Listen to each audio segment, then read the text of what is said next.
Hello everyone, Sunday Adelaja here. Share Gunfa 2 more as usual. No failing, no failing, no failing. Bosse Fayajola. Welcome guys. Welcome everyone. Okay, who is the next person to greet today? Any other person coming on board?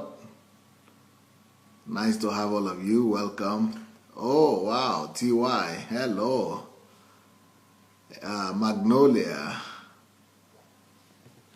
Rochelle White. Prince Daniel. Louis Abraham. Charles Smith. Ayo Adedayo. Welcome everyone. We're going to have a very good evening today. By the grace of God, maybe it's afternoon in your place. Eric Lindo, welcome. Apostle Yomi, welcome. Ekang Guevara, Bola Luro, Ashuko, Sikprako, Lidovich. Welcome everyone. Nkemdike. Flair Karim Matip, Justin Mayo, Prophet Chris Nwai from Mombasa. Wow. Shola Ojewusi. Wow, how are you doing today? Yomi. Yeah, that's Jegede Ben Apute. Helba. Rosalie. Tokumbo. Merlin Nana. Welcome everyone. Nawa Junior.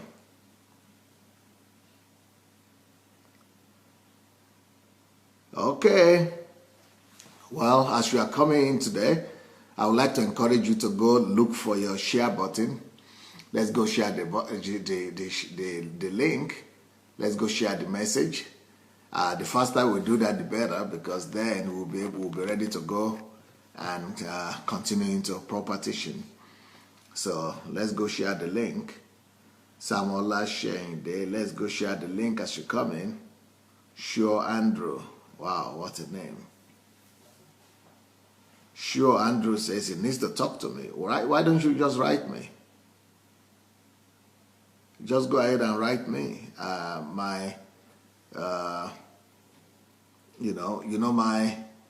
My email. My email is pastor@godembassy.org. Pastor@godembassy.org. Pastor@godembassy.org.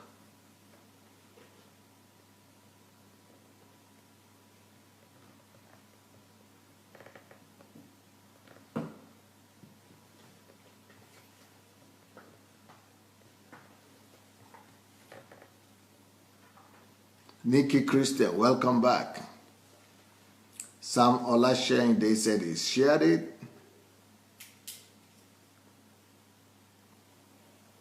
Okay, if you have all shared, then we can take off today. Did you people get the notification for this message at all? Did anybody get notification?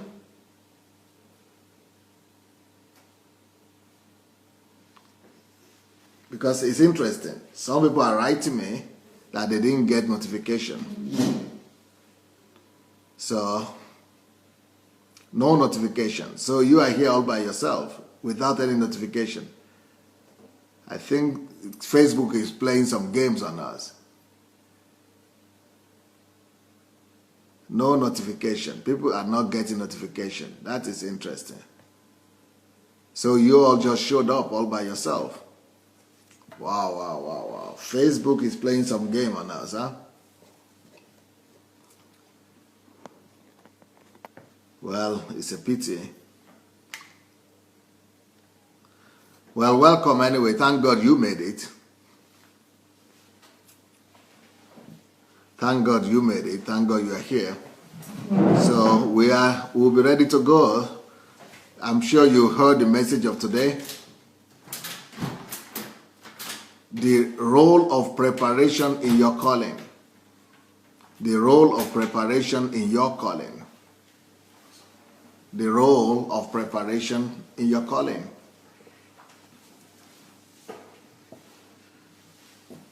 We have been talking about calling now for some time. We've been talking about calling for some time now.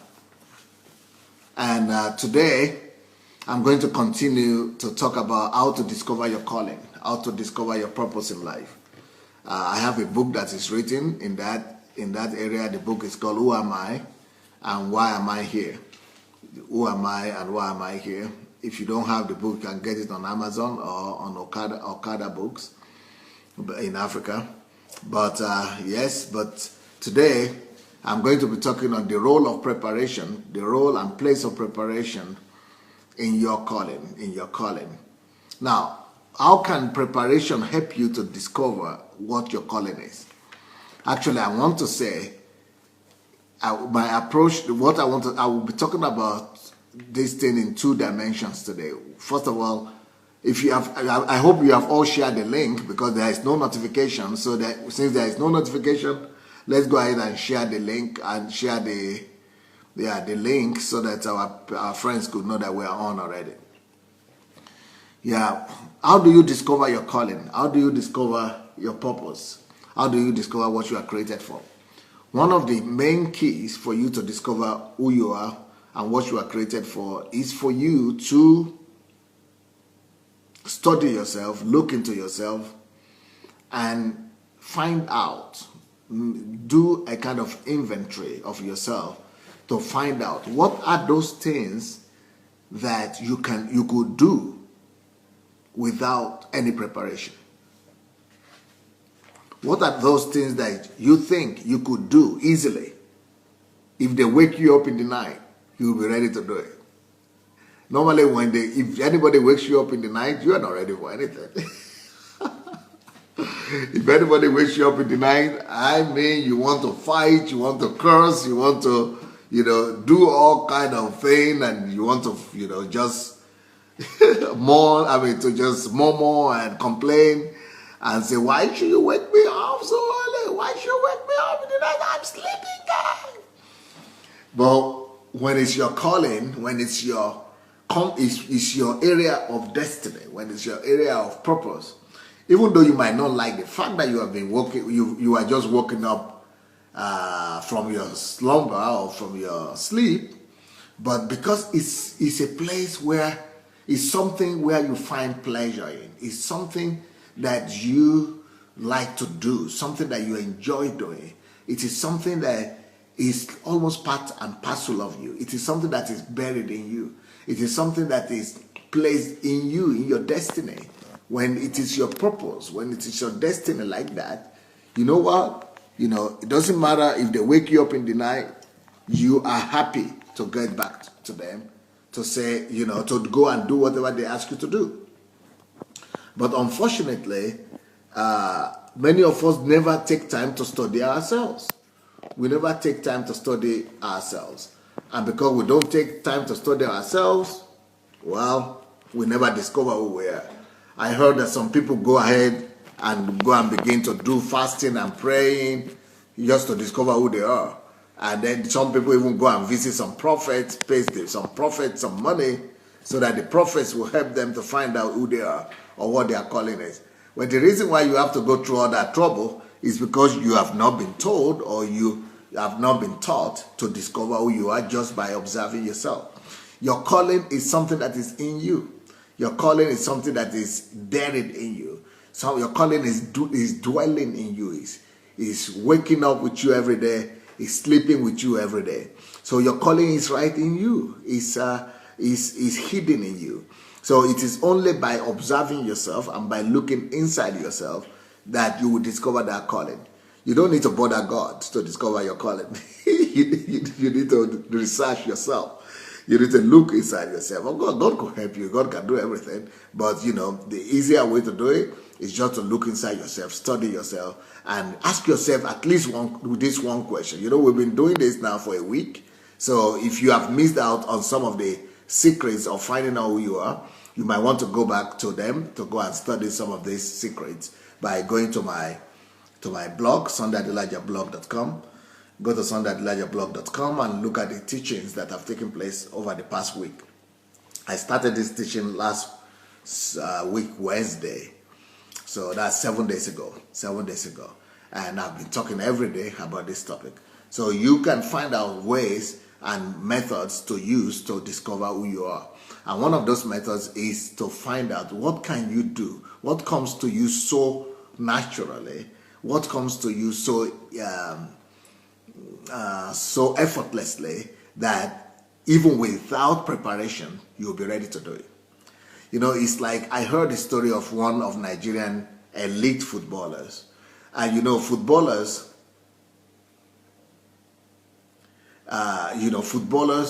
they need to train and they need to be fit before they could play football. The name of this our Nigerian soccer giant is called J.J. Okocha. The guy, he was sent to Europe for trials. And when he went to for trials, actually he was there they were not ready for him. So he was just there by accident. He didn't know he was going to go to trial. He actually accompanied somebody to the trial. He went to just see someone to the field. And then they told him, then the footballer told him, you know, this guy is talented. He can play football as well. He didn't even have his shoe. He was just having his dressing shoe. And as a footballer, it's dangerous for you not to train and not to be fit. So he couldn't say he was fit or he had prepared. He didn't even do the preliminary exercises that they needed to do. And they just, called him to the field and he started to play. That same day, he was given a contract. That's the story. That same day, he was offered a contract, a professional contract. Why? This guy was not, he just flew in from Africa just to be with some of his relatives in Europe, and, he was a professional footballer, and he was not even planning to go to the field. And he accompanied somebody to the club, and that's how the guy, everybody in Nigeria knows who J.J. Okocha is. It doesn't matter if they like football or they don't like football. J.J. Okocha is a football star, one of the greatest in our country. And because that's his gift, he was born to play football. So even though he was being waking up from a crude dream or sleep, and he was ready to play. He played so well that the other guy, who was a professional footballer already, was not signed, was not admitted into the club. He was the one that was admitted to the club. And at a young age. So what is it that comes naturally to you? What is it that you are so comfortable with and you are so good doing that even if you did not prepare, you will still, of course, you might not be the best. You will not compare the J.J. Okocha that, played that day unprepared to J.J. Okocha that is well trained, that is well exercised, that is well played, and that is well trained. Of course, when you train and when you go through a period of preparation, of course you are much better polished and much better, and you produce better results. But the thing I'm talking about is that for you to discover what your calling is, that this will help you to discover what your calling is. That, there are some things that are so natural to you, there are some things that come so naturally to you that, you will discover that this is just you. Why? Because your calling is living in you. Your calling is in you already. Because it's in you, you live with that calling, you sleep with that calling, you wake up with that calling. So what is that thing that is so natural to you that they could call on you at any time to do it, and you'll be willing to do it, and you'll be ready to do it? What is that you are willing to do at any time, that you'll be ready to do at any time? Even though you might still need to go through some preparation, some training and things like that, but you just know you can do it. Like my daughter, I have two daughters, and one of my daughters, the senior daughter, her name is Zoe. We had a challenge with her. In fact, as a matter of fact, my wife was so concerned. She thought there was something wrong with her, because I think she didn't speak till she was 3 years or something. But when she was 1 year, she started not to speak, but she started to sing. Then the second year, she didn't speak, but she was singing. The third year, she didn't speak, but she was singing. My wife started saying, oh my God, she started fasting and praying. I said, Princess, don't worry. I mean, this child, she has her own destiny, because I knew that she was going to sing. And she was singing. Instead of talking, she was singing.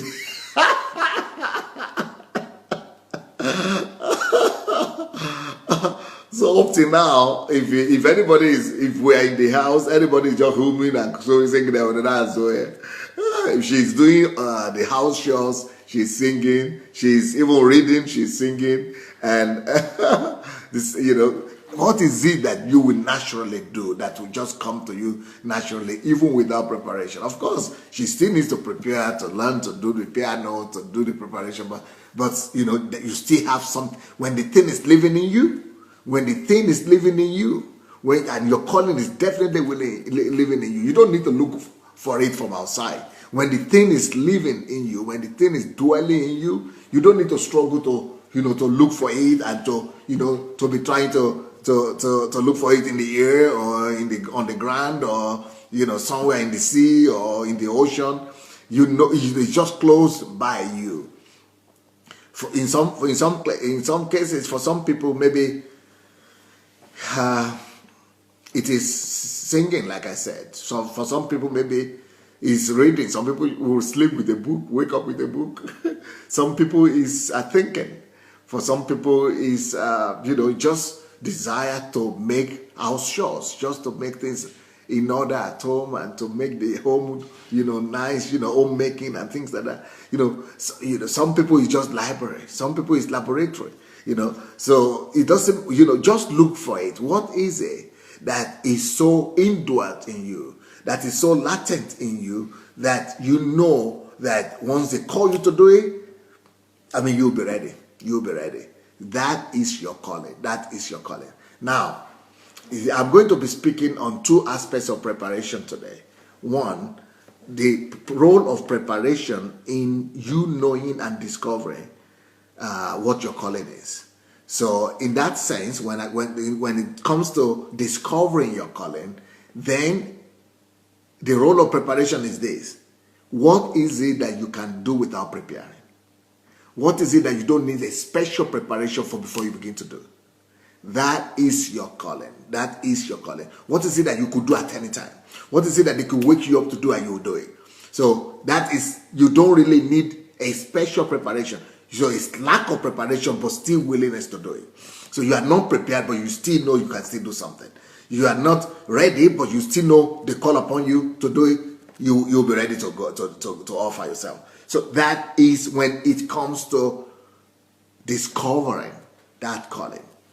But there is another role preparation plays when it comes to being excellent and being successful in the calling.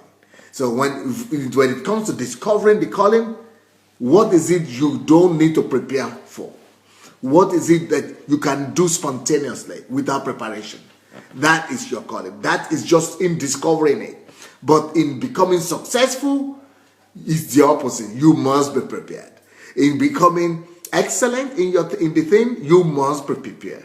For any endeavor to be successful, you still must be prepared. It doesn't matter how talented you are. It doesn't matter how gifted you are. It doesn't matter how anointed you are. It doesn't matter how called you are. It doesn't matter how talented you are. It doesn't matter how much gift is in you. You still must get ready anyway. So there is a difference there. So that's why I call this message the role of preparation in your calling. So when it comes to discovering the calling in relations to preparation, is that what can you do without preparation? It will help you to know and to discover the calling. But when it comes to excelling in that calling, when it comes to being excellent in that calling, when it comes to being successful in that calling, when it comes to being the top and to be competitive in that calling, then you need preparation. So for example, if you like to sing and you never really practice, you never really work with experts, just like a lot of people in Africa. We have a lot of African people in America, African Americans, that are some of the best singers in the world. And you know why they are so good? Because they are naturally talented, also, but also they have access to professional preparations. They have access to coaches and trainers and supervisors who could train them and coach them and put their voice in order. So when the talent means preparation, that means greatness. That means greatness. That means excellence. That is just unbelievable.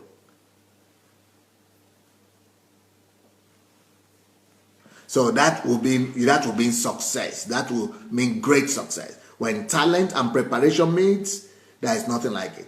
But on the other hand, in Africa, we have more African people. We have more African people than you have in America. I mean, you have almost 1 billion Africans in Africa. But even though they all have the talent, naturally, they can sing. You can wake every African up, they begin to sing. But why are they not the best singers in the world? Why are they not the leading singers in the world? Why are they not the singers that have all the money in the world? Why are they not the leading singers and the leading voices in the world? Because despite their natural gift and talent, they still need preparation. They still need some amount of preparation. They still need professional touch. They still need, so when with their talent and with their gift, when they could have somebody to add that little extra to them, that little grace, that little touch of preparation and excellence, then they will become the best in the world. But without it, even though they sing, that they come to them naturally, but they will not be competitive. They will not be competitive. They will not be the best in the world. And they will not be able to make money. They will not be able to sustain themselves. They will only be singing as for fun, but they will not be competitive. Same thing, like now, for example, we have Olympics going on. Did anybody hear of the Olympics? Did you hear of the Olympics? Are you aware of the Olympics? Are you from Africa? Especially if you are from Nigeria. Are you from Nigeria? Do you notice that the people who are winning the Olympics, especially when it comes to athletics, are black people, African people. But they are African people of American origin. You know, African people from America or from the Caribbean. So even though you have much more Africans in Africa, 1 billion of them, compared to a few billions that are abroad, but the reason why the Africans who win and who represent, who are in the Olympics and who are doing well, the only Africans who are doing well are the Africans who are not just talented. Everybody knows that Africans are talented in athletics, but talent alone, even if they wake you up and you are doing it naturally, that doesn't mean that you will still excel or you'll be competitive. You will not be competitive if that little touch of preparation is not added to it. So, so the role of preparation is twofold. What I'm talking about today is twofold. You need preparation, you need lack of preparation to discover your calling. But you need preparation to excel in it. You need lack of preparation to discover your calling. But you need extreme preparation to excel in it. So for you to know what your calling is, you need to ask yourself the question, what is it that I can do?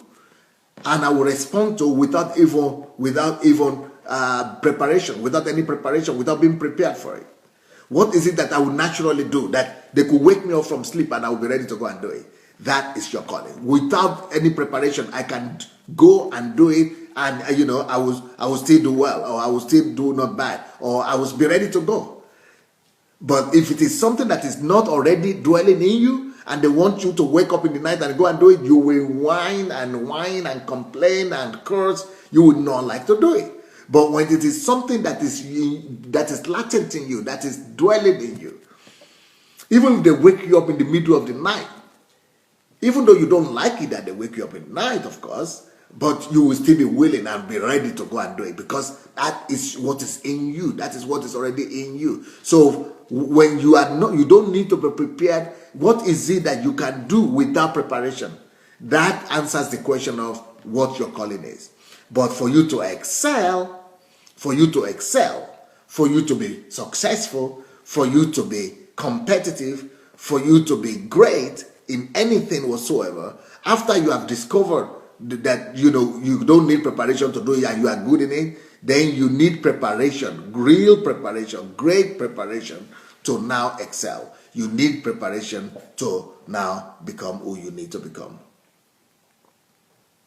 So what naturally comes to you is what your calling is. And I'm not talking about negative things that naturally come to you. All of us have negative things that naturally come to us because we are dwelling in the flesh, we are carnal, and we are human. But I'm not talking about the negative things that naturally come to you. I'm talking about, the great things, the talent, the things, the abilities, the skills, and, the desires, the good desires. That you can do without any, another way to put it is, what is it that you will not need motivation to do? You don't need motivation today. You don't need to be, you don't need people to be begging you and motivating you, but you can do it on the run. You can do it spontaneously. That's your calling. So maybe you can naturally think. Maybe you are a natural thinker. You don't even need to even think about it. You find yourself thinking.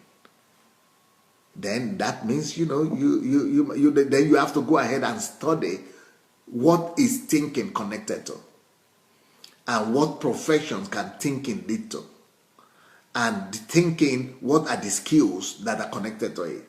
That is how you now develop that ability to think, to make it into a money-making project. And then that's how you make that ability to think, the natural ability to think, that's how you make it a profession. And then you go and study on it, and then you go and you develop it, and then make yourself skillful, competitive, so that you'll be at the top of your game. Maybe it's just communication. Maybe you like just to relate with people. Maybe it's relationship. Maybe it is relationship that comes to you naturally, just like to be among people. Well, you ask yourself, what are the ways you could develop that ability? What are the professions that might be connected to that ability? Then you can go to school. So education is therefore supplementary in this case. As education is therefore something that only develops what you have already discovered. So you go through education, develop, your communication skills, refine it, and then make yourself competitive. That is when you begin to excel in it. Or maybe you just like to analyze something. Maybe you like to analyze things. If you are a thinker, you like to analyze things. But that's not, you don't just trivialize it. Don't just commonize it, and don't just look down at it and say, oh, that's nothing. Study it and find out what is analysis connected to. That could connect to money, that could connect to accounting, that could connect to finances, that could connect to banking, that could connect to management, that could connect to a lot of different professions. So look at professions that need analysis, and then follow your heart. Which of these professions I really feel good and passionate about? So then when you go, then that is when you now choose your profession and choose your school and your university. So when you go to study in line of your inclination, of the things that you are, or that is already latent in you, that's already indoors in you, that is when you discover your calling. I mean, that's when you develop your calling. You go to educate. You go to get education to fine tune that calling. Maybe it's the opposite. Maybe you just like to be quiet. It might not be as bad as you think. Just being quiet has its own value as well. Why don't you just go and study what are the professions that desire and that demand silence, quietness, silence, introverts. Then that is how you discover how you can go and fine tune that your gifts. That's how you discover what school to go to. That's how you discover what university to go to refine and to develop that ability. And then that's how it becomes competitive and money making for you. So every of your gift and calling, once discovered, must be developed. Once discovered, you must go through the process of preparation to develop it. If it is joy that you like to make people happy, and you are a person that is so happy, joyful, you like to make people happy, you like to smile, why don't you go and study what are the things, profession and skills that where in what professions is smiling required? In what profession is smiling required? Where can you develop this? In what area? So you see a whole list. You do an inventory of professions that need smiling and smile and joy. Then that's where you discover who you are. And then through that, you can go and develop it once you follow your heart, which one of the professions you go to. But you can never miss it because you are already in your line, in line of your inclination, in line of your gift. So the things that you do so naturally that you don't need preparation for, that could be your gift right there. It could be a pointer to your gift. Maybe you just smile naturally. Some people struggle to smile, you know. Some people struggle to laugh. But your smile could be leading you to the area of your calling and your profession. Some people cannot sing, you see. But some people cannot believe that there are people in this world who cannot sing. But there are people in this world who cannot sing. But if it comes to you so naturally that you don't even need to prepare for it, and you are so good in it, then we might need to go and develop that. More about writing. Or maybe you just like to improvise. You're creative. Improvise. Find out what areas that need creativity, improvisation. Improvising. And then you discover who you are. And if it comes to you naturally, that means you are. Like, for example, I like to improvise as well. And I see how that is helping me in my writing. Others need to force themselves to do this thing. But if it comes to you naturally without preparation, I don't even prepare to improvise. I didn't even study it before. These are things that are natural to me. That it means it's your calling. So the things that you are good in naturally without training, without preparation, that tells you what your calling is. Now, let's now deal with the second aspect of preparation. So preparation, the first role of preparation, that as I mentioned, is to help you discover what your gift is. The second role of preparation is once you have now discovered who you are, what your gift is, you need preparation to excel in it. Let me start with the word of Abraham Lincoln. Yeah, I like that this is quotation. Abraham Lincoln said, if I had 8 hours to chop down a tree, if I have 8 hours to chop down a tree, he said, I would rather spend 6 hours sharpening my axe. He said he will spend 6 hours, the first 6 hours, sharpening his axe. So he will spend 6 out of 8 hours and then use the rest of the 2 to cut down the tree, to chop down the tree. So what does that mean?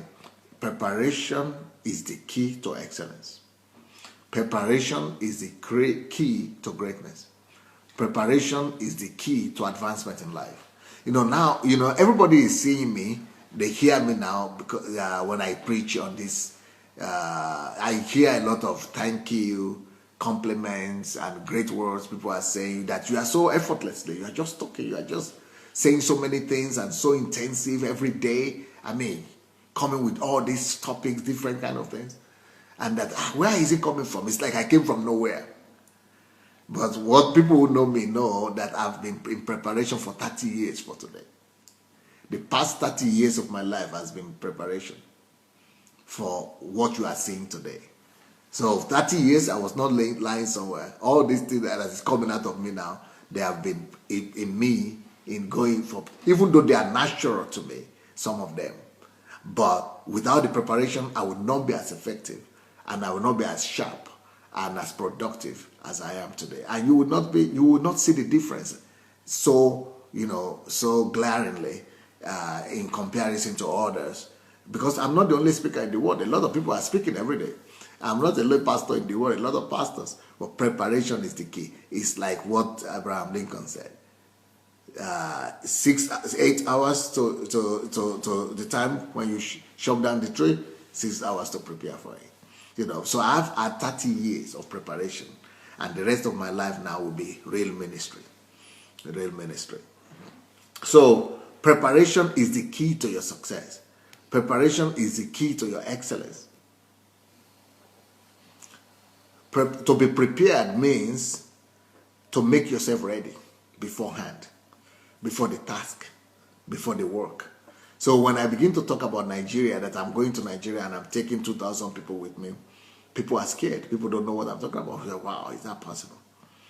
Well, and now is that when they hear my dream and the things I want to do, they say, how can this man be talking like this? What is he trying to do? I mean, it's not possible. Well, the preparation I've gone through in the past 30 years makes it possible for me. Jesus also went through his preparation for 30 years. So preparation is getting ready beforehand for a purpose or for a use or for some activities. And failing to prepare, somebody is writing, failing to prepare is preparing to fail. Yes. I mean, look at Olympics. I sometimes have a few minutes in a day to look at the Olympics going on. I mean, the difference between the gold medal and the silver medal is preparation.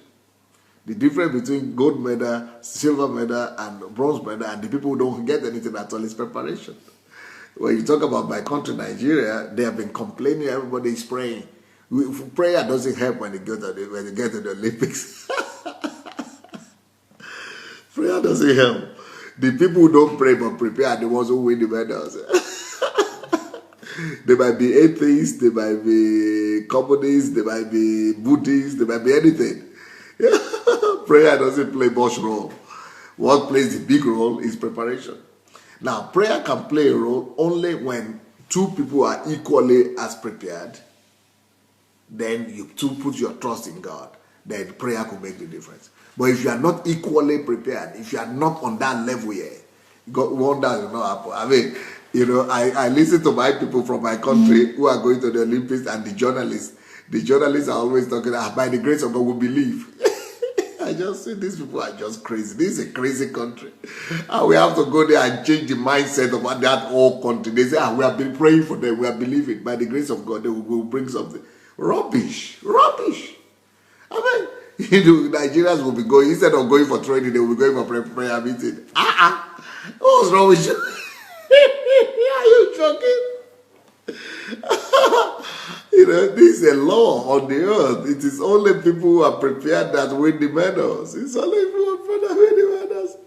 The same thing with industry. When it comes to the earth, you don't need God to be successful. I always say this and people get scared. I say, why is he saying? Yes, when it comes to life on earth, quote me, you don't need God to be successful. God is just a bonus when it comes to success on earth. God is only extra. It's only extra edge, that's all. God, you don't need God here on earth, planet earth, to be successful. Quote me anywhere and let the religious people come after me.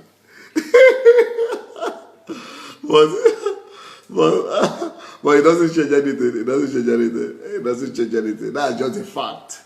God has created the earth in such a way that everything is supposed to function for your good. In fact, God has submitted the earth to the mandate and operation and the rulership of man. God is taking care of the things on the earth, in heavens, and he said the earth he has given to the control of man. So, your religiosity and the spirit of religion is what is killing our continent and our country. All that religiosity that says that you cannot do anything without God is what is making us to be backward and ineffective. When it comes to the earth, you can do basically everything without God. When it comes to the earth. But you cannot go to heaven without God. That's the only difference.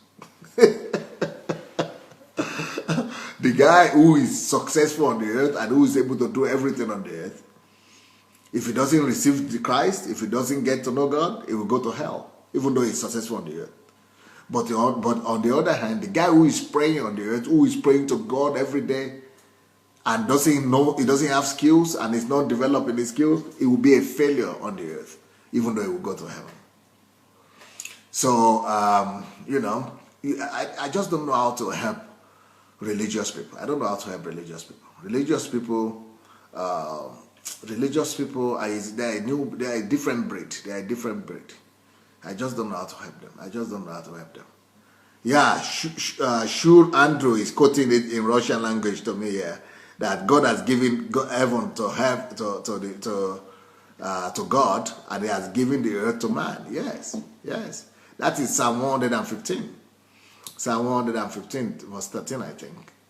So, yeah. So the earth is the heavens is the Lord, but the earth he has given to the sons of men. Yeah. That's just the way we are supposed to function. You either like it or you don't like it, it's your own headache. But people who don't know God have been successful in this world. If you live in Europe, how many of those people living in Europe do you know that they are successful because of their prayers? How many of them? Have you ever heard of Dubai? Have you ever heard of Dubai? Do you think they pray to Jesus from morning to night? What about Saudi Arabia? They have the highest standard of living in the world. Actually, the country with the highest standard of living right now is Qatar. Qatar. Do you think they know Jesus? Do you think they read the Bible so well? Or they do all Holy Ghost service and night vigil? That's why they are having such a high ticket. Have you been to Japan? Is it because they have the biggest churches in the world? That's why Japan is one of the leading countries in the world. Or Chinese, they are communists. They even put Christians in prison. They hate Christians. They have the largest economy right now. Or the guys who are winning on the medals, or Thomas Edison, the light, the bulb that you have in your house. Do you think he's a believer? He doesn't even believe. He doesn't recognize God at all. The computer that you are using to watch me right now, Steve Jobs, he was a Buddhist. He left Christianity to Buddhism. And if you are using another computer, Bill Gates, he says, I don't even going to see the sense in God at all. Everything you are enjoying were created by people who don't even believe there is need for God at all. So when it comes to the earth, God has already created everything and said everything is good and perfect. Everything is good and perfect. God has already put everything on the earth for you to function. So why do we need God then? Why do you need God then? We need God so that we'll have the extra, we will go to heaven first of all. We need God mainly in heaven. So go to heaven. Number two, we need God because He's our maker. We are His product. We are from Him. We need Him to be sustained. We sustain ourselves by a true relationship with Him, but not to be successful. We need God because we want to live in our spirit man, but not to be successful on the earth. To be successful on the earth, also you might need God, but just to give you the extra edge, for you to be able to see further than ordinary people, other successful people are ordinary people. For you to be able to see in the spirit realm what other people have not seen. But not all Christians who believe in God can see in the spirit realm. Only people who are close to God can see in the spirit realm. So that's another topic. I've already dealt with that topic already. I will not go back to it today. Anyway, you need preparation. So it doesn't matter. The reason I started talking about this is because of our Nigeria Olympic team. With the Nigeria Olympic team, the way, everybody is praying. The whole country is praying for them. I feel like taking a cane, flog, and go and flog all our Nigerian pastors and journalists and all those people, telling them, some people are going, before they go to Olympics, they are going to get anointing, holy oil and anointing on their head. Some of them are going to night vigil.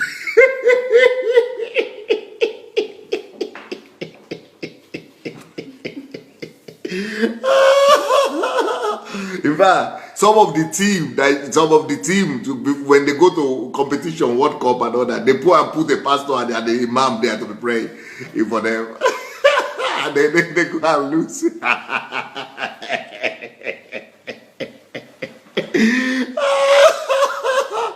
Religion has blinded the African continent. It has just turned us into zombie.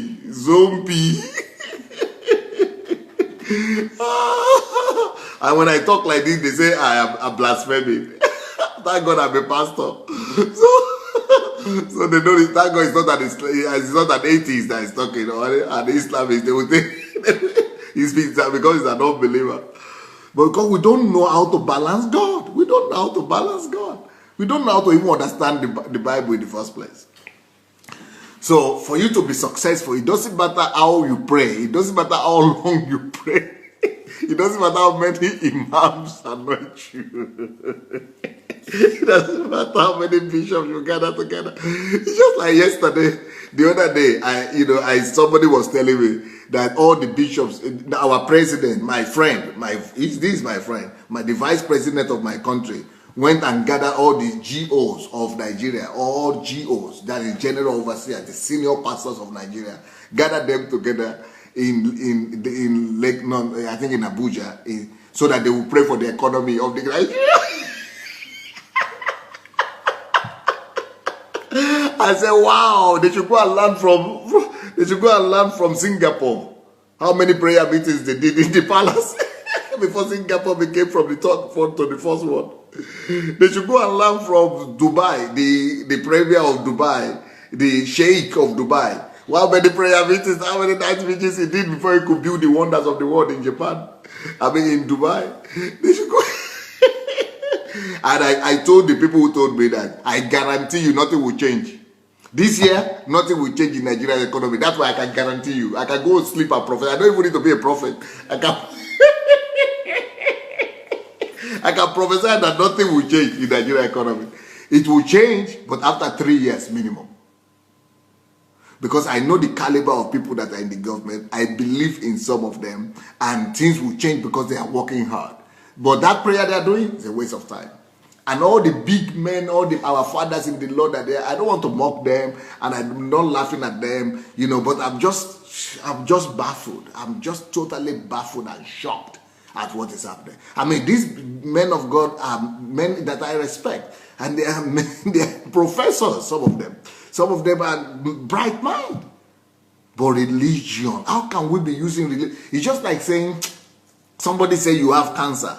Somebody say you have cancer, and then you are taking Rob, what is Rob? Vaccine, not vaccine, what do you call it? No, just cream. They say you have cancer, and you are taking cream to rub yourself. Cream.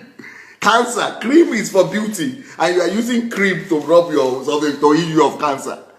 It's a different medication for a sickness now. For you to excel on earth, you need preparation, adequate preparation.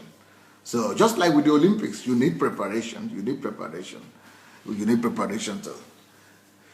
Everybody became so quiet in if you guys see something, everybody is quiet. No life. Everybody is very quiet now. They think I'm blaspheming. They think God is going to strike me dead right now. No something. Everybody is just quiet because I touched the holies of religion.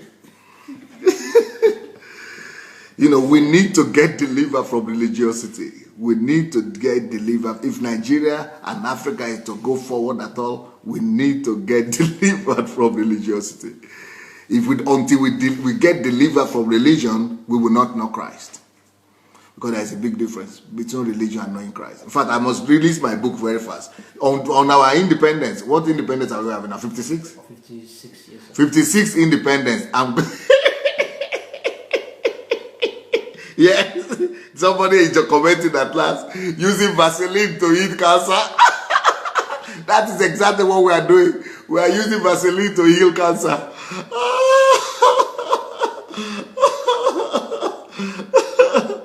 So anyway, on the Independence Day of our country, I'm going to make it worse. What you are hearing from me now is nothing compared to when you wait for my book to come out. My book is, make you write them down. Write my book down now. My book is going to be called Only God Can Save Nigeria. What a myth. What a myth. Only God that can save Nigeria? What a myth. It's going to be a whole book I'm going to write on this topic. So you think I'm blaspheming God right now? Or I'm blaspheming the church or the man of God? You wait till the book comes out. It's going to be put in printing. And it's going to be printed. And it's going to be released in Nigeria. Even Satan cannot stop it from being released. Even Satan cannot stop that book from being released. It's going to be released. And it's going to go viral. Because I must set my country free from religious addiction. I must set my people free from religious addiction.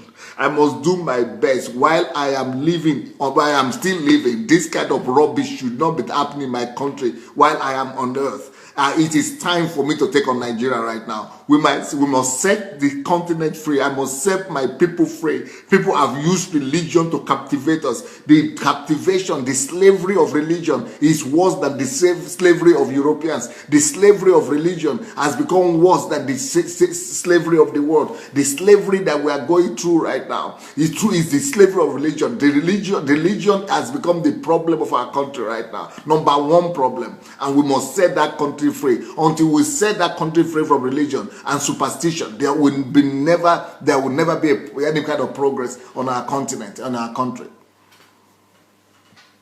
So the same thing that the footballers are doing, that's the same thing ministers are doing, government ministers. Of course, if you want to make a political point by just going to call GOs or pastors or senior pastors to pray, that's a political statement. But don't say it's because of that prayer that miracle will happen. Or don't say it's because of that prayer that the economy will change. You've got to use the laws of economy. You've got to use the laws of economy for economy to change. You've got to put the rules, the economic principles in place for the economy to change. You've got to have right policies for economy to change. You got to look for ways of getting foreign reserves or foreign exchange for economy to change. You got to produce products for economy to change. You got to create conducive environment for economy to change. You got to produce services for economy to change. It's not by praying economy changes. It's not by praying development comes. It's not by praying progress comes in a nation. It is ludicrous. It's a national shame that my country has been reduced to a country where people pray that the economy will grow.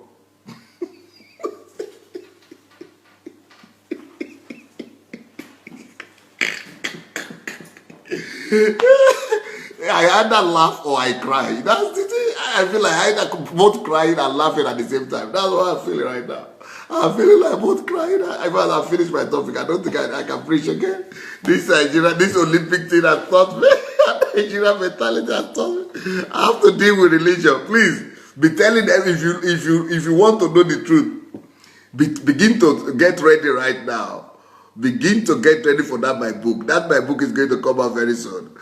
Only God can save Nigeria. What a myth. And if I don't care if you're going to love me after that or you're going to hate me, I don't care. But the truth must be told. Until we deliver our country from religion, nothing will happen. There will be no progress. Oh, there is somebody right here told me, she does say, David, I live in Dubai and I know that so-called Muslims believe that they need God's help to actualize the dreams and intentions. You see, if we believe that the Muslims don't even have real God, right? No matter what they do, we don't even believe that God is hearing them. What about we that God is hearing?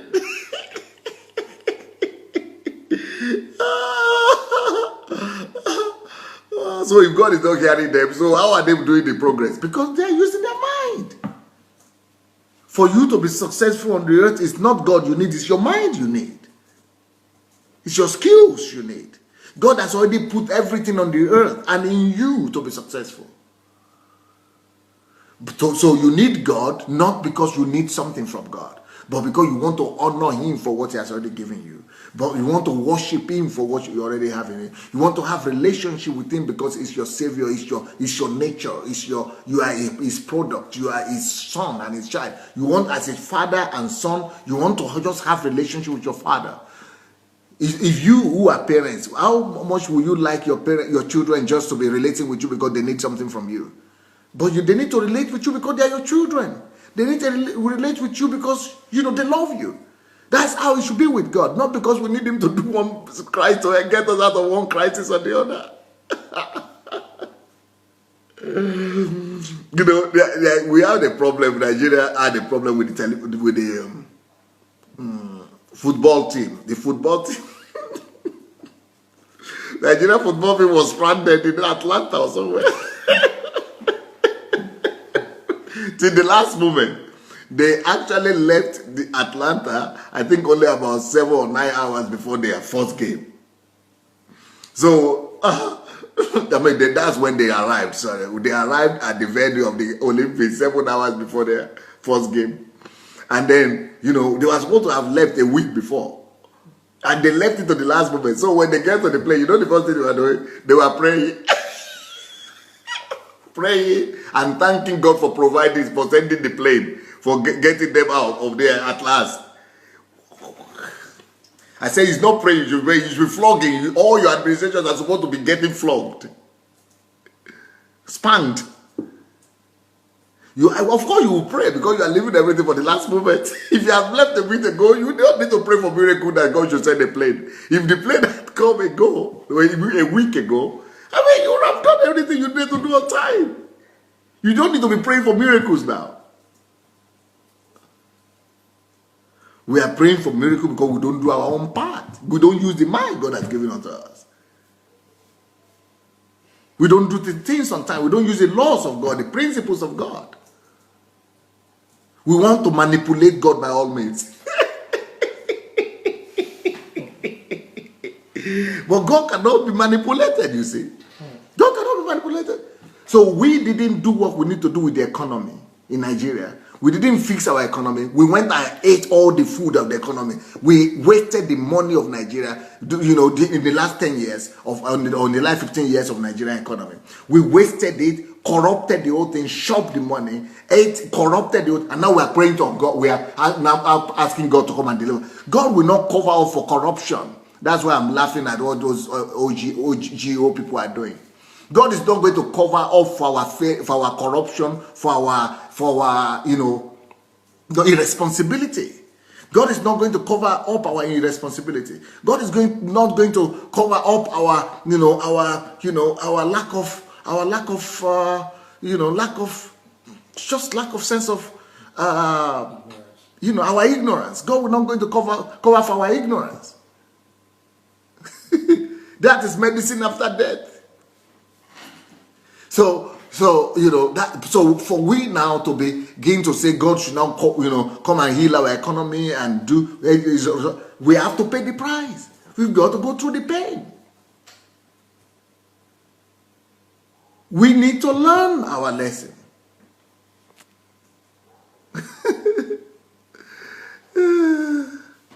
Well, I'm sorry if I offended any one of you, but I don't know how I got there, but you wait till my book comes out. I'm going to offend more of you by the grace of God.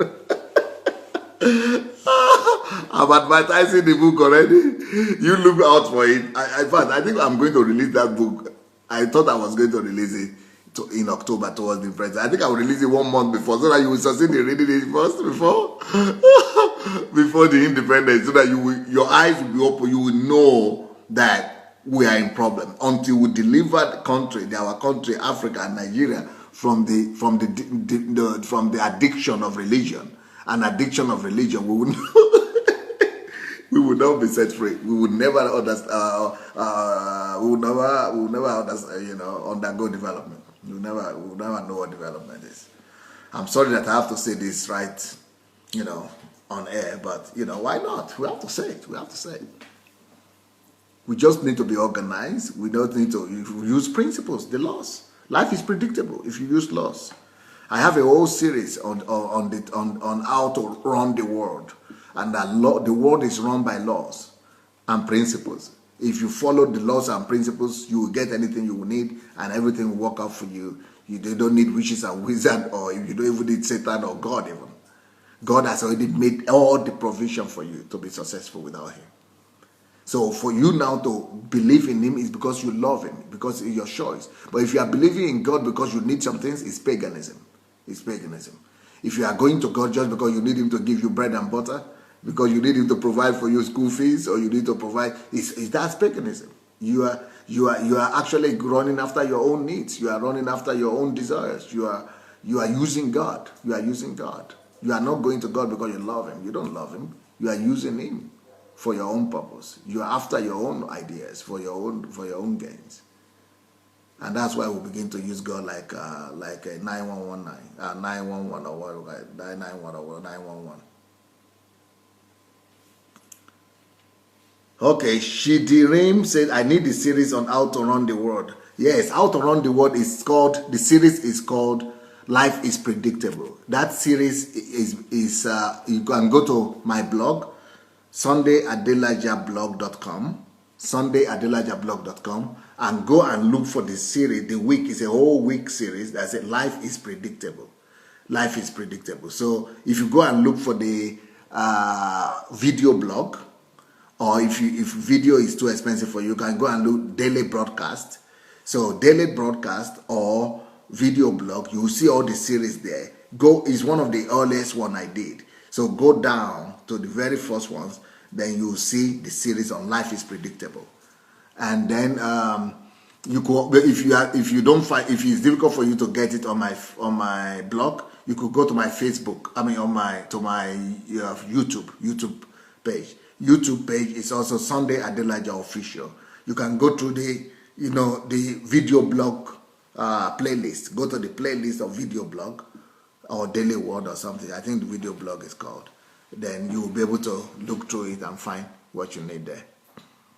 Okay, let me read what you have. Please go and share the link. I'm not afraid for the link to get to the hand of people who will curse me and call death on me. Let it go to them. So go and share the link. Go and share the link. Go and share the link. Let's go and share the link as fast as possible while I read your comments, okay?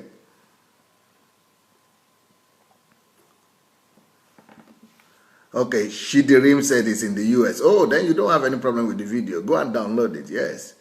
Emmanuel Anishebe said, Nigeria is in darkness. Only God can deliver us. No, not God. Not God. That's exactly what I said about my book. It's not God that's going to deliver us. Emmanuel, that's exactly why I wrote the book. The book is called Only God can save Nigeria. It's a myth. It's a myth that it's only God that can deliver us. No, not God. Men are in charge of the earth. Men are supposed to run the earth, not God. Leave God alone from this business. Make you leave God alone, though. God don't give you the mind. God don't give you the heart. God don't give you the intelligence, the laws, for you to run your earth. To run the world and your nation. You think it's God that is running Dubai? Or it's God that is running Saudi Arabia? It's God that is running Singapore? It's God that is running UK? It's God that is running America? It's people running these countries. They are human beings like you, my friend.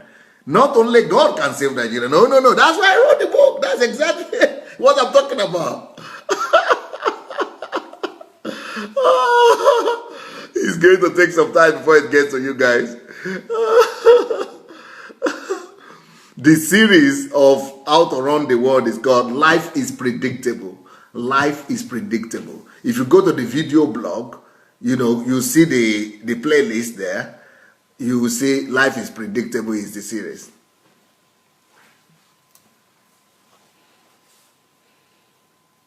Okay.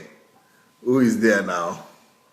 Shola Ojewusi said, our entire mindset must be transformed then. Oh yes, of course. That's exactly why I'm here. I'm here to transform the whole mindset of a country. That is what this transformation is all about. We have to change first. Ayu Adelaja said, my pastor, I salute you. Thank you. But, we've got to change. If we don't change our mindset, nothing changes. We cannot change our country without changing our mindset. We need to change our mindset first. Until we change our mindset, nothing will change. Nikki Christian said, you are born with unique strengths. They may seem invisible and useless to you, but I assure you 100% they are visible to others and people need them. When you allow your gifts and talents to surface, you will realize how much you can contribute and how they will be a perfect way to earn your living. You will excel naturally. You have a choice. Ooh, that's a lot. Yes. That's for the message. That's concerning the message I just preached. Basil says, most of our pastors in Nigeria twist the Bible. Politicians, godfatherism, and corruptions are the order of the day. Seeking his kingdom first is forever worth it. The true purpose. Yes.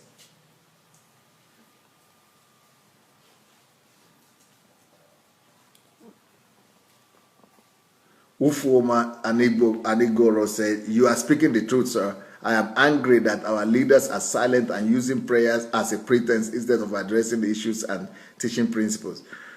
We are supposed to be the salt of the earth, yet Nigeria is wasting away without preservation despite all the churches in there." Well, I'm going to Nigeria. That's exactly why I'm going to Nigeria. We are going to fix it. I and the people, and we and you, we are going to be the Moses that is going to fix the country. I'm going to Nigeria for that purpose.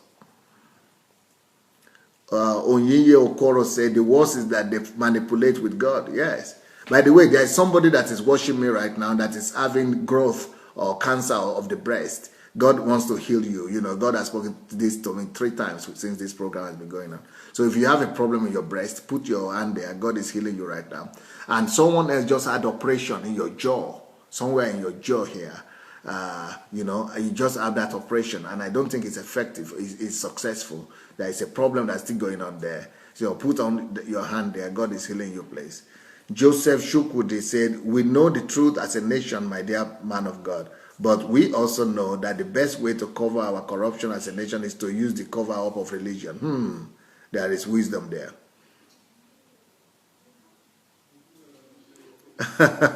Agama said, "Thank you, sir. But that only God can save Nigeria. That is what we are taught in our church here." Well, we have to be taught again. Larry Wajuboli says, "It's okay. We need the offense. It pokes at the root of the disease." Tommy Yashidoze David said, "Please, I would like to read the book. I have always thought that without prayers, my work on earth is useless." No. You need that book, yes. By the grace of God, the book will come out in September. By the grace of God, the book will come out in September. But you could begin to read some of my books already. I have one book on Nigeria that's called Nigeria and the Leadership Question. That might help. And Church Shift is another book that you might want to read. That could help you as well. So those are some of them. And then there's another one that I just released last week. It's called Who Am I? Who Am I? Samuel Kalu said, "Most likely those bishops and GOs slept with Ghana must go back of money while still praying for the economy to get better." Nkem Dike said, "Truth has to be told. Most of the men of God aren't bold enough to speak this truth." Tina Stevens said, "Pastor, don't worry about upsetting anyone. They need to change." Agama said, "If that is the truth, then we can't be angry." Elizabeth said, "I'm not offended, sir." Okay. David Taiwo said, "I feel like crying for this truth that I'm hearing." Angie Opera said, "That's very correct, sir." Onyinye Okoro said, "We need real people like you that operate with principles." Thank you, sir. Apostle Yomi says on our deep way, "I believe there is a lot of ignorance in the body of Christ in Nigeria. Most men of God are reluctant to confront it openly like you are doing. I salute your courage and boldness because at least someone is being prepared by God to tackle this ignorance." Harry Okenzo, I say, "More grace to you, sir."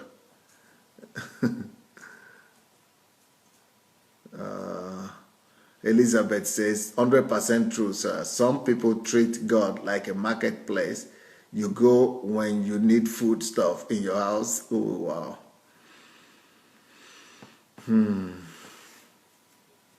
Wow. Sheikh Anyo said, "We shy from real work and try to use gimmicks in the name of prayers." Landry, what you said, that's lack of knowledge. It's a fundamental flaw. Religion and politics are intermingled to repress the creative preparation and accountability demanded by us. Yeah. Pastor, thank you that you are God sent to me. I'm ready to get down to work. Wonderful, wonderful. If we all get back to work, we are going to save our country. Lola Shorumke said, the key for me is to invest in prayer, continual communication with God, preparation through added value to self and action till the project is manifested on the earth. Yeah.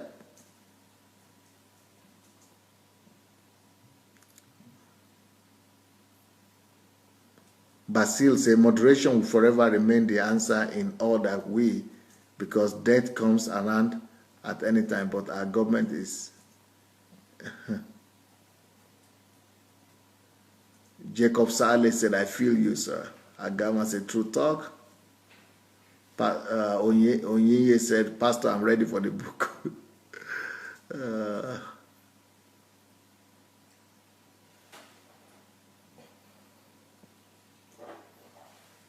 Koyejo Uduola said, yes, the point was very well classified in previous talks about prayer, not the religious prayers. Yes, yes.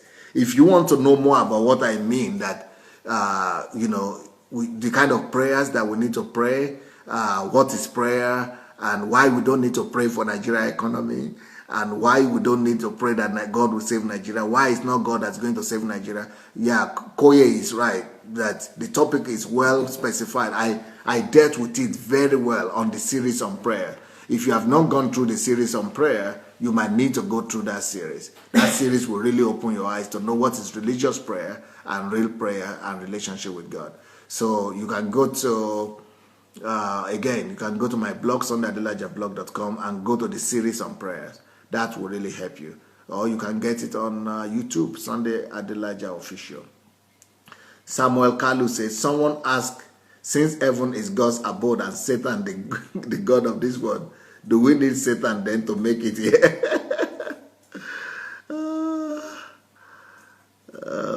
We need deliverance from religious addiction.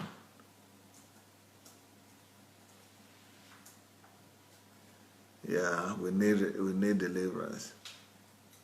Shola Ojewusi said, no, praying before the football or before game is not a blasphemy.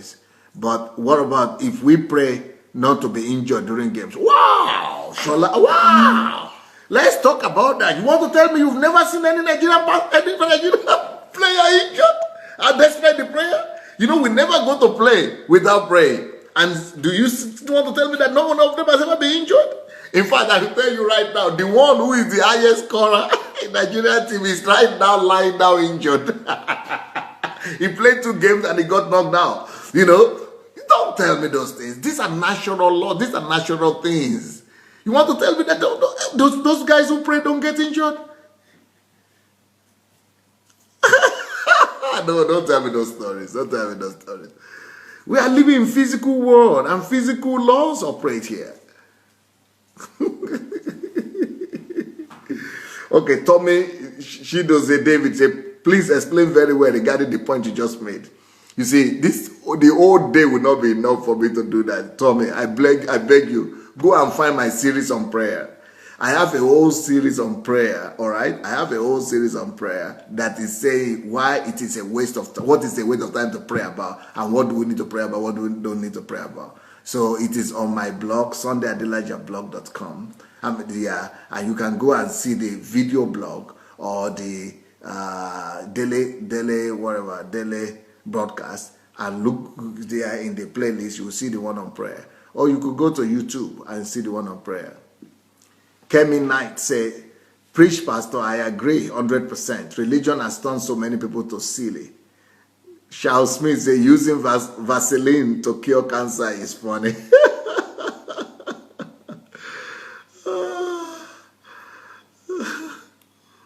Wow.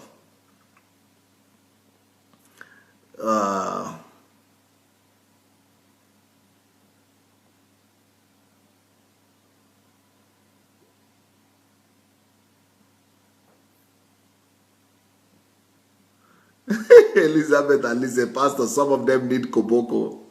Koboko in our language means spanking. Larry Waju says, religious bondage distorts our intelligence. Yes.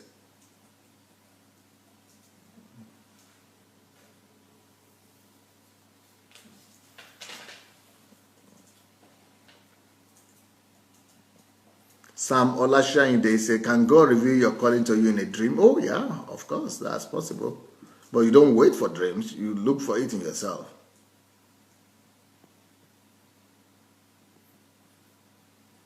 Weighing me, John Ebobo says, sir, thank you very much, sir. Nigeria is the starting point. The religiosity spreads all over Africa, even right here in Ghana. Well, we need to set up the whole continent free, right? Magnolia says, amen. It's a lot of work to do to deliver the work from darkness. Yep. Oyinye said, I always pray for you and your family. God has sent you at this time. God bless you so that they will not kill me. Nobody can kill me, don't worry. If you feel like praying, make you pray, but don't worry about that.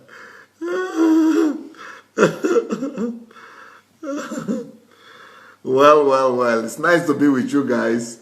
Time is over now. Time is up. I'm sorry. I hope you got the message though before I went to Nigeria issue. I'm just passionate about my country and Africa. But I think I made the point about preparation. For you to discover your calling. You don't, you just listen to the message again. It will help you. And but it was nice to be with you guys. Look out for that book. That book is going to cause some movement over there. The book is called Nigeria. Only God Can Save Nigeria. What a myth! Only God can save Nigeria. What a myth! It's not yet released. It's going to be released in September. So look out for it. God bless. We'll see you tomorrow morning. I'll be back again. 7 o'clock 7:30 Nigerian time. 7:30 a.m. 7:30 a.m. British time. 2:30 a.m. American time, Eastern time. And then in the evening, I'll be back again. 2 p.m. American time, that's Eastern time. 7 p.m. Nigerian time and British time. So God bless you guys. Have a wonderful day. Bye.